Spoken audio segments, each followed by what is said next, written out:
지난주 말씀 이어서 출애굽기 12장 1절부터 28절까지의 말씀으로 새로운 시작의 선언이라는 제목으로 같이 함께 말씀 볼 텐데요. 12장 1절, 2절 구약성경 97쪽 같이 함께 읽겠습니다. 여호와께서 애굽 땅에서 모세와 아론에게 이르시되 네, 자, 하나님께서 이제 이스라엘을 애굽에서 꺼내시게 됩니다. 이제 장자가 죽는 이 일이 일어나면 그들은 쫓겨나게 될 것이고, 그래서 그때부터 새로운 시작이 될 것입니다. 그래서 하나님은 이제 그 시작에 대해서 선언하고 계십니다. 여러분, 무슨 대회 한다 그러면, 뭐 올림픽 한다 그러면 올림픽 처음 시작할 때 어떻게 하죠? 그 올림픽 위원장이 나와서 뭐 몇 번째 올림픽을 시작을 개회를 뭐 선언합니다 이렇게 함으로 해서 딱 시작이 되죠. 이것을 통해서 우리가 알 수 있는 것은 뭐냐? 우리가 하나님 중심으로 살겠다고 할 때 하나님께서도 우리를 하나님 중심으로 살도록 우리의 삶을 시작하신다는 것입니다. 그 시작이 우리 가운데 우리 스스로 이루는 것이 아니라 하나님으로 인하여서 우리의 시작이 이루어진다라는 사실입니다. 그것을 기억해야 됩니다. 그래서 하나님 중심으로 전환할 때 따라오는 것은 무엇이냐? 이봐요. 같이 읽겠습니다.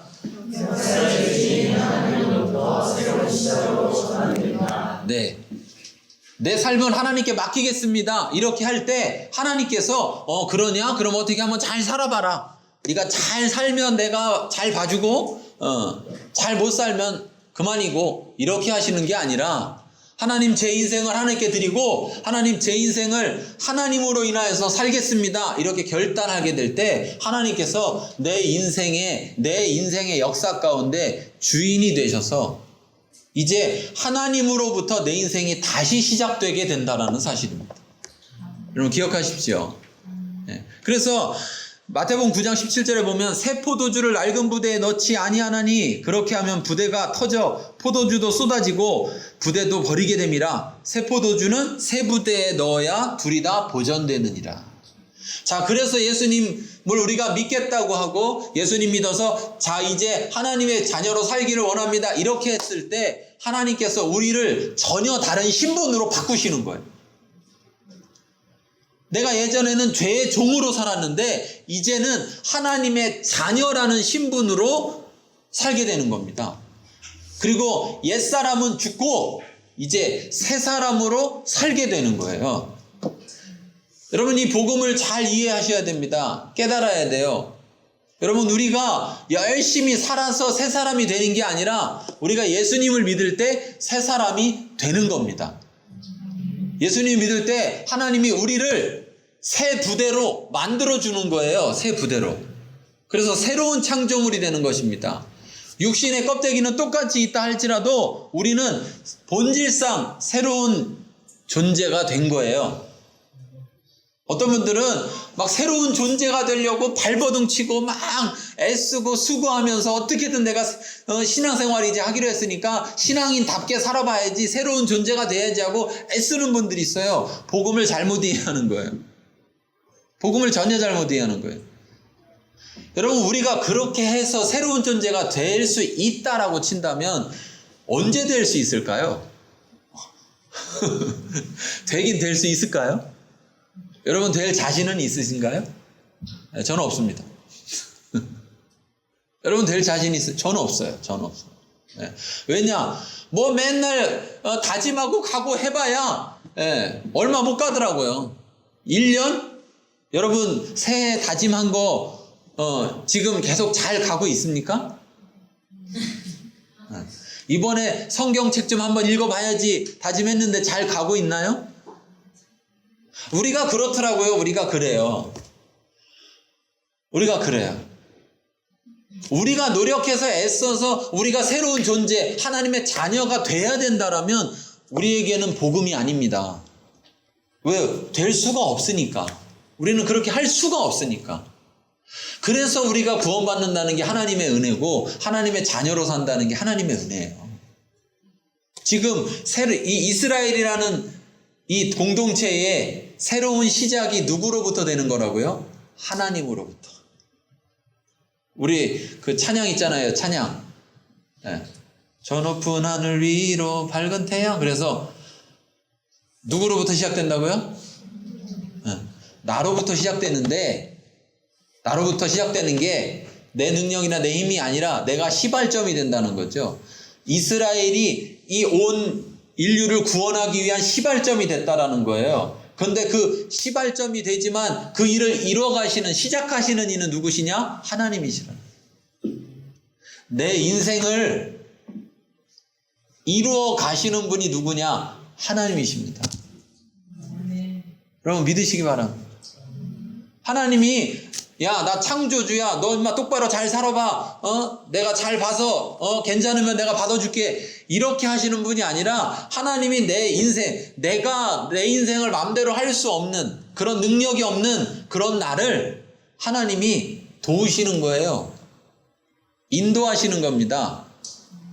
그래서 우리로 하여금 하나님이 주관해 주시는, 하나님이 인도하시는 가운데 새 인생을 살도록 해주시는 거예요. 그런 새로운 시작이 있는 것입니다. 그것을 하나님이 이스라엘에게 선언하셨습니다. 내가 예수님을 진정으로 예수님 믿겠습니다 라고 내 죄를 고백하고 예수님을 믿겠다고 믿음을 고백하는 순간 여러분 거듭남의 체험들을 해요.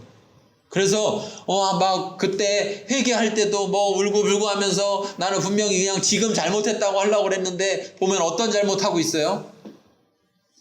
옛날에 어릴 때 저기 밭에 가서 뭐 무 빼서 무 캐다가 몰래 먹은 거, 수박 훔쳐 먹은 거, 뭐 엄마 돈 갖다가 과자 사 먹은 거, 뭐 이런 과거의 죄까지 뭐 하고 있어요? 막 떠오르면서 뭐 해요? 회개하고 있죠. 새술은 어디에 담아요? 세부대에 담아야 되는 거예요. 하나님이 그래서 그렇게 우리로 하여금 과거를 청산하게 하시는 겁니다. 여러분 죄인이 과거가 청산돼야 새로운 출발, 새로운 시작을 할 수 있지 죄가 남아있으면 새로운 시작, 새로운 출발을 할 수가 없는 거예요. 이스라엘이 애굽에서 살다 보니까 소위 말로 자 세상 사람 됐습니까? 안 됐습니까? 세상 사람 다 됐어요. 그래가지고 힘드니까 왕을 찾아가서 뭐라고 그래요? 왕이시여 왕이시여 왕이시여. 그래서 내가 당신의 백성입니다. 내가 당신의 종입니다. 계속 그랬잖아. 원래 이스라엘에게 진정한 왕은 누구세요? 하나님이에요. 이스라엘은 진정 누구의 종이에요? 하나님의 종이에요. 근데 누구한테 가서 말하고 있어요? 바로 왕에게 가서 세상에 가서 막 그렇게 이야기하고 있다는 거예요. 세상의 권세를 따라가고 있다는 거예요. 그런 그들을 이제 하나님이 애굽에서 건지실 때는, 꺼내실 때는 새로운 시작이 돼야 된다. 새로운 시작.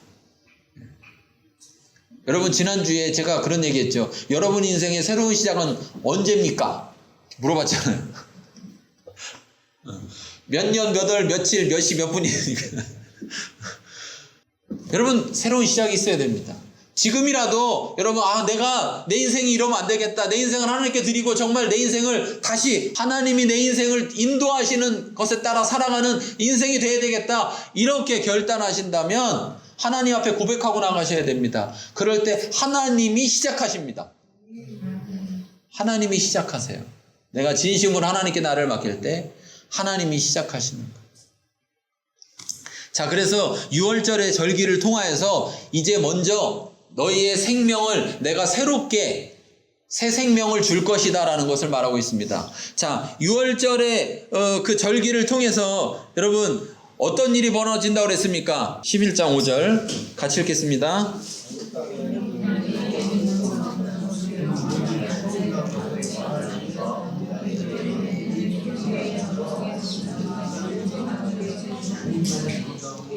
다 어떻게 된다고요? 죽는다는 겁니다. 자, 그러니 애굽 땅에 있는 자 이스라엘 어디 있습니까? 이스라엘 어디 있어요? 애굽 땅에 있어요. 그러면 이스라엘도 죽어요, 안 죽어요? 죽습니다.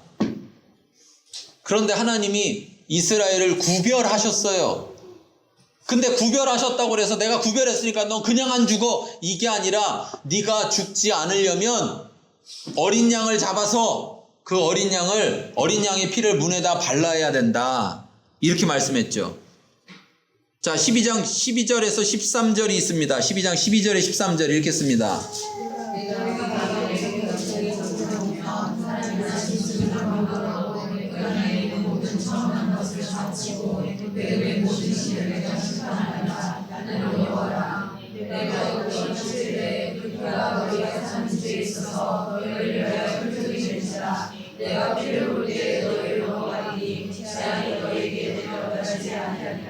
네. 자, 그냥 내가 구별했으니까 그냥 안 죽는다고요? 그게 아니라 그 집에 뭐가 있어야 됩니까? 유월절 어린 양의 피가 있어야 된다. 유월절 어린 양의 피. 유월절 어린 양의 피. 그 유월절 어린 양이 바로 누구냐? 예수 그리스도를 상징하는 거라고 말씀드렸습니다. 여러분, 지금 시대를 살아가는 우리에게 유월절 어린 양의 피는 누구냐? 뭐냐? 바로 예수 그리스도의 십자가 죽음의 피란 말이에요. 그 십자가 죽음의 피가 우리에게 발라져 있을 때 우리에게서 죽음이 넘어가는 것이죠. 자, 이스라엘이 이 유월절 이 밤을 통하여서 애굽에 있는 모든 장자가 죽을 때 누구도 죽은 겁니까? 이스라엘의 장자도 다 죽은 겁니다. 다 죽은 거예요. 그런데 하나님께서 이 유월절 어린 양을 통해서 뭘 주신 거예요? 새 생명을 주신 겁니다. 새 생명을 주신 거예요. 그냥 살고 있던 생명을 죽지 않게 하신 게 아니라 그 밤에 모든 장자는 다 죽은 것이되 이제 유월절 어린 양의 피로 인해서 새 생명을 주신 겁니다. 우리가 예수님을 믿을 때 예수님 앞에 우리의 죄를 하나님 앞에 우리의 죄를 고백하고 예수님만이 나의 구주가 되십니다. 예수님만이 나의 주요 나의 그리스도가 되십니다라고 진정으로 고백하게 될 때에 그때 유월절 어린 양 대신 예수 그리스도의 피가 우리로 하여금 새 생명을 주는 것이고 그래서 우리가 이제는 과거의 옛사람은 십자가에 못 박혀 죽고 이제는 그리스도와 함께 새롭게 살게 되는 것이라는 것입니다. 그래서 새로운 피조물이 되는 것입니다. 여러분, 우리의 모든 시작은 하나님으로부터 그리고 그 하나님은 예수 그리스도로 말미암아 우리의 인생을 주관하시고 새롭게 하신다는 사실을 기억하십시오. 예. 여러분들이 진정으로 그 예수님을 알게 될 때 그분이 진정 나의 생명이구나를 알게 되는 것입니다. 그래서 어떻게 하라고 했습니까? 14절에 보니까 14절 읽겠습니다.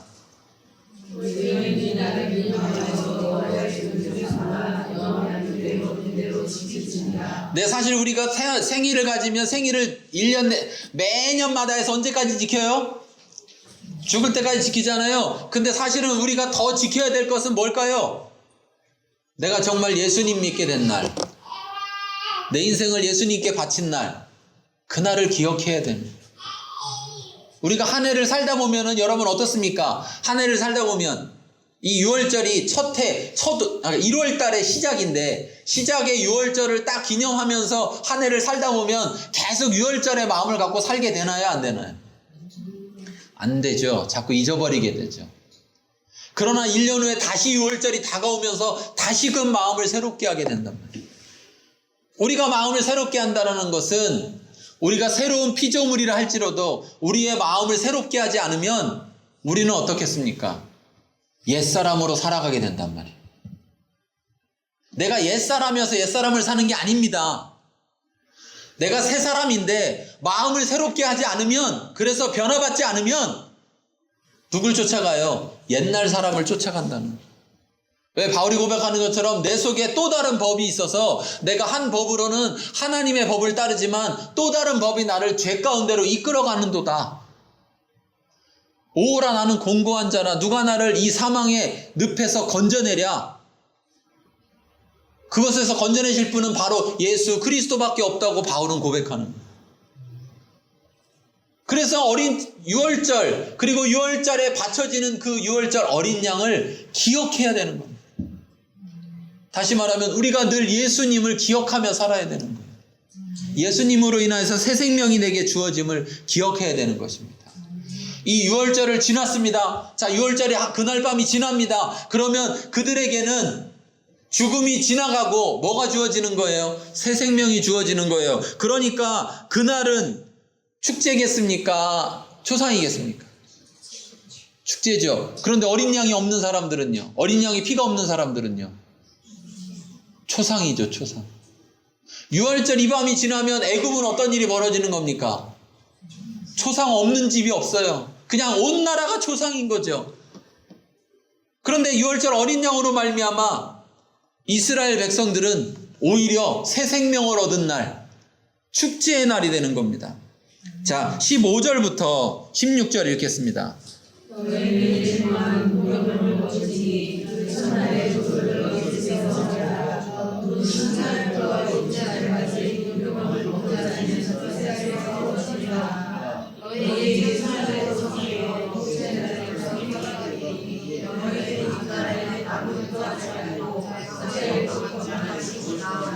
네, 유월절 다음 날이 무교절의 첫날이 되는 거고, 그 첫날은 뭐를 하느냐? 성회다. 그래서 그 성회 때는 아무 일도 하지 말고 각자 먹을 것만 준비해서 뭐를 즐기라? 축제를 즐기라는, 새 생명 얻었음을 즐기라. 네. 제가 예전에 한번 그런 설교한 적 있죠. 여러분, 주일날 아침에 밥 달라고 남편분들 아내들한테 하지 말라고. 아내들도 주일날 쉬어야 될 거 아니에요. 그 얘기 한 적 있었잖아요. 그렇죠? 예. 그래가지고 우리 박 집사님이 그 말씀을 열심히 지키려다 이렇게 화상 입고 오셨더라고요. 이렇게. 예. 그 성집사님한테 안 해달라고 하고 후라이 하시다가 이렇게 기름에 그때 한번 그런 적이 있으셨는데, 여러분, 진정한 축제, 예. 사실 주일이라는 게 축제입니다. 축제. 우리에게 있어서 축제의 날이에요. 네. 주일이 정말로 기쁨의 날이고 축제의 날이 되어야 됩니다. 왜 그럴 수 있느냐? 예수 그리스도로 인하여서요. 이 축제의 날에는 어떻게 하라는 겁니까? 아무 일도 하지 말라는 거예요. 아무 일도 하지 말라. 네.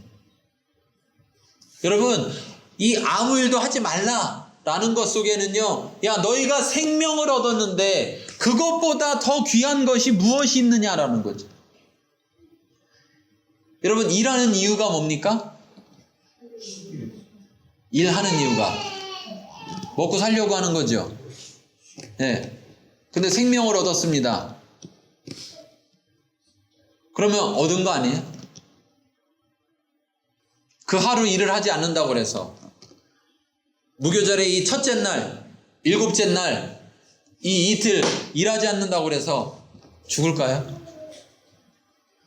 오히려 이날 일하지 않고 하나님 앞에 축제의 모임을 함으로 인하여서 하나님 앞에 감사의 예배를 드리는 거죠. 그들이 그날을 축제로 모이면 그것 자체가 하나님 앞에 드려지는, 하나님 기뻐하시는 예배가 되는 거예요. 왜? 하나님이 우리에게 생명을 줬습니다 라고 선포하는 날이거든요. 그것을 고백하는 날이거든요. 그것을 자그마치 일주일을 지키는데 두 날은, 첫날과 끝날은 축제로, 성회로 같이 모여서 하라는 거예요. 같이 모여서. 그리고 나머지 날은 일상생활을 하는데 기억할 것은 그 일주일 동안에 뭐를 먹으라고요? 무교병을 먹으라. 누룩을 넣지 않은 무교병을 먹으라. 왜? 유월절 밤에 먹었던 것처럼 너희가 생명 얻었음을 기억하는 한 주간이 되라는 거예요.